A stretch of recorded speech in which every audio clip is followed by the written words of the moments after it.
陽飛馬係中文集團人壽香港超級聯賽超級星期天嘅重頭戲。中村有人9分鐘嘅入波替少林寺先開紀錄，只不過開心時刻嚟得快，散得亦快。1分鐘之後，南華走甩葉子俊，代價就係失波。羅馬即使再好身手都要投降。保贊同車潤秋停賽，南華仲要喺中場缺少受傷嘅謝家強。不過陳肇鈞就用行動證明乜嘢係拳拍少壯，而且有能力做英雄。42分鐘車身抽入，南華又再領先。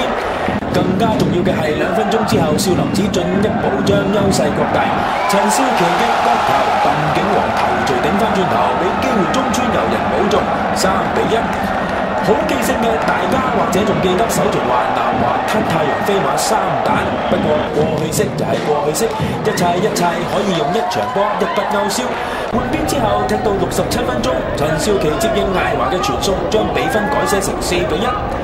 南非大戰亦都係新中鋒嘅較量，太陽飛馬有立陶宛超級聯賽神射手杜基，南華亦都有贏過澳洲職業聯賽金靴獎嘅麥比連。